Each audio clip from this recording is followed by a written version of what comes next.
তিন দফা দাবি আদায়ে সড়কে রাত কাটিয়েছেন জগন্নাথ বিশ্ববিদ্যালয়ের শিক্ষার্থীরা। কাকরাইল মসজিদের সামনে সড়ক অবরোধ করে বিক্ষোভ করছে তারা। বৃহস্পতিবার ভোরে রাজধানীর কাকরাইল মোড়ে গিয়ে দেখা যায় সড়কে অনড় অবস্থান তাদের। আন্দোলনরত শিক্ষার্থীরা জানান, সরকারের পক্ষ থেকে সুস্পষ্ট ঘোষণা না আসা পর্যন্ত সড়ক ছেড়ে যাবেন না তারা। দাবি পূরণ না করে ক্যাম্পাসে ফিরতে চায় না বলেও জানান শিক্ষার্থীরা।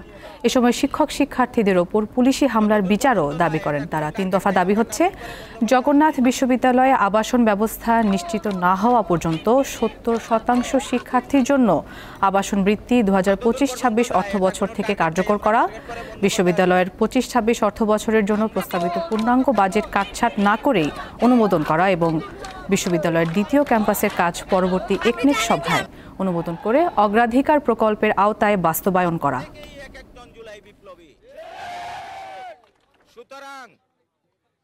গতকাল থেকে আমরা এখানে অবস্থান করছি। আমরা আজকে অবস্থান করব যতক্ষণ না পর্যন্ত আমাদের দাবিগুলো মেনে না আনা হচ্ছে। উপদেষ্টাদের পক্ষ থেকে আমাদেরকে আশানুরূপ কিছু বলতে পারে নাই, তারা শুধু আগের মতোই শুধু আশ্বাস দিছে। সেই আশ্বাসের উপর তো আমরা আর বিশ্বাস রাখতে পারতেছি না। আমাদের বিশ্ববিদ্যালয়ের যতগুলো ভবন আছে তার মেজরিটি ভবন ঝুঁকিপূর্ণ, অনেক আগে থেকেই ঝুঁকিপূর্ণ। আমরা এগুলোর মধ্যে ক্লাস করছি। রাজধানীর কাকরাইল মোড়ে আছেন সহকর্মী শিউলি শবনম, তার কাছ থেকে জানবো সবশেষ তথ্য।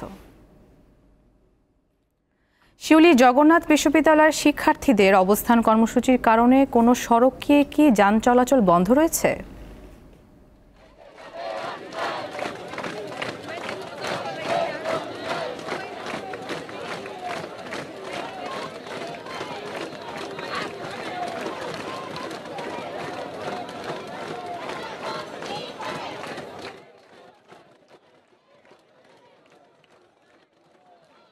আমাকে শুনতে পাচ্ছেন?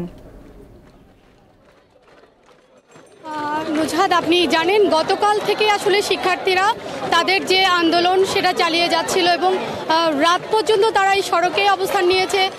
যদিও আমরা ভোরের দিকে দেখেছিলাম যে আন্দোলন কিছুটা স্লত হয়েছিল, তবে বেলা বাড়ার সাথে সাথে সেই আন্দোলনের গতি আসলে এখন অনেকখানি চেঞ্জ হয়ে গেছে এবং আমরা দেখতে পেয়েছি শিক্ষার্থীরা শুরুতে সড়কের এক পাশে অবস্থান নিয়ে তাদের কর্মসূচি চালিয়ে গেলেও ঘণ্টাখানেকের মধ্যে তারা আসলে কাকরাইল মোড়ে অবস্থান নেয় এবং তাদের এই আন্দোলনের সাথে বিশ্ববিদ্যালয়ের শিক্ষক সমিতিও যোগ হয় এবং তারা যেহেতু নির্দেশনা দিয়েছে যে পুরো সড়ক অবরোধ করে তাদের কর্মসূচি চালিয়ে যাওয়ার জন্য, সেক্ষেত্রে আমরা দেখেছি এখন পর্যন্ত মোটামুটি যমুনার সামনের দিকে যে সড়ক এবং কাকরাইল মোড়, নাইটিঙ্গেল মোড়, প্রধান বিচারপতির সামনের দিয়ে যে সড়ক, সেই সড়কগুলোতে এখন মোটামুটি যানবাহন চলাচল বন্ধ রয়েছে এবং পুরো এলাকাটাতে শিক্ষার্থী এবং শিক্ষকদের অংশগ্রহণে তাদের যে পূর্ব নির্ধারিত কর্মসূচি, সেই কর্মসূচি চলমান রয়েছে এবং শিক্ষার্থীরা তাদের সাথে আমরা কথা বলেছি, তারা যেটা বলেছেন যে আসলে